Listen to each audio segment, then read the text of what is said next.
বিসমিল্লাহির রহমানির রহিম। আসসালামু আলাইকুম। এইখানে ১ চা চামচ সরিষা আমি ৪-৫ ঘন্টা ভিজায় রেখে দিছিলাম। সেটার সাথে একটা কাঁচামরিচ, ধনিয়া পাতার গোড়ার যে অংশটা সেইটা ২ টা ডিম সহ নিয়ে নিয়েছি। ধনিয়া পাতার গোড়ার এই অংশটা আমরা ফেলে দিই সাধারণত, বাট এটাতে অনেক সুন্দর ফ্লেভার থাকে। ভালো করে ধুয়ে ওইটা অ্যাড করে দিচ্ছি এটার সাথে। এটা দিয়ে আমি একটা হাই প্রোটিন মেয়োনিজ বানায় নিব। মেয়োনিজে অতিরিক্ত তেল থাকার কারণে সেটা শরীরের জন্য মোটেও উপকারী না। তো তেলটাকে কমায় এবং খুব অল্প পরিমাণে এক্সট্রা ভার্জিন অলিভ অয়েল ব্যবহার করে আমি এখানে মেয়োনিজটা বানাচ্ছি।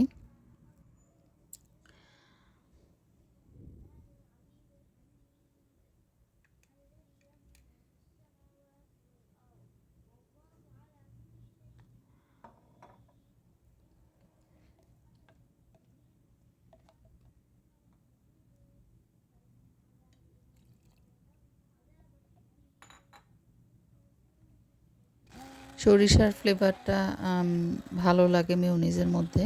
কেউ যদি কারো কাছে বাটা সরিষা আলাদা থাকলে দিতে পারেন। আমার কাছে ছিল না দেখে আমি সরিষাটা এটার সাথেই একসাথে ব্লেন্ড করে নিতেছি। তো লেবুর রস দেওয়ার পরে এটা কিছুক্ষণ ব্লেন্ড করে নিলে পরে এটা অনেক ক্রিমি হয়ে যাবে।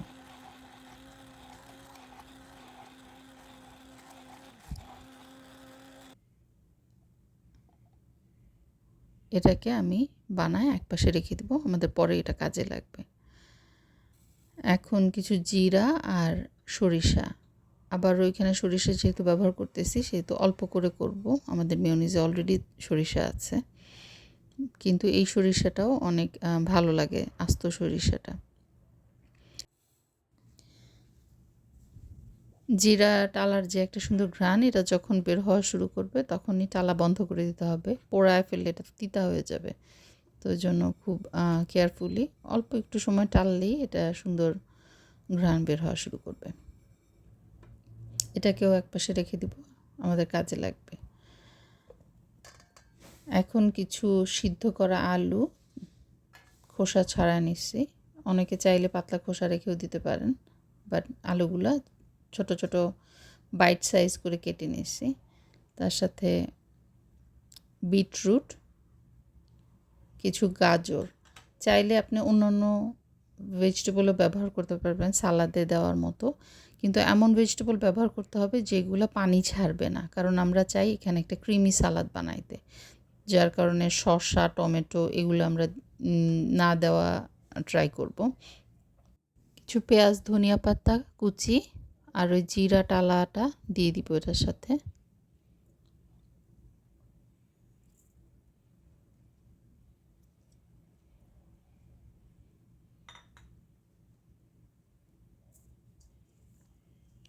যদি মনে করেন অল্প একটু লবণ এটা এখন অ্যাড করবেন, করে দিতে পারেন। আমি অফ ক্যামেরা কিছু লবণ দিয়ে নিচ্ছিলাম। এর সাথে আমি কিছু লেবুর খোসাও কুচি করে দিয়ে দিচ্ছি, সেটাও অফ ক্যামেরা ছিল, সরি ফর দ্যাট।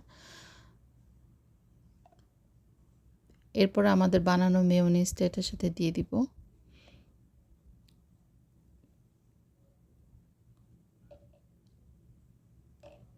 আর তার সাথে অ্যাড করব হচ্ছে আমি অল্প একটু টক দই। তো টক দইটা আমি নারিকেলের দই ব্যবহার করছি, আপনারা চাইলে নর্মাল দইও ব্যবহার করতে পারেন। যেহেতু আমি ডেইরি প্রোডাক্ট অ্যাভয়েড করি সেজন্য আমি নারিকেলের দইটা ব্যবহার করছি।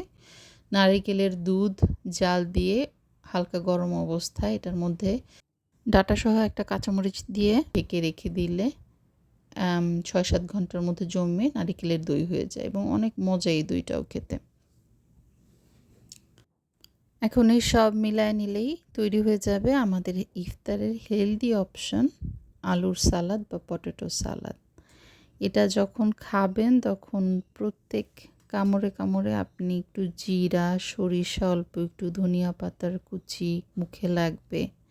এটাতে যে পরিমাণ ফ্লেভার এবং দেশীয় একটা ঘ্রাণ একটা বিদেশি সালাদের মধ্যে, সেটা আমাদের কাছে খুবই ভালো লাগে।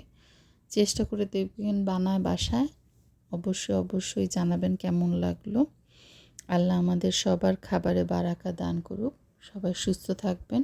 আসসালামু আলাইকুম।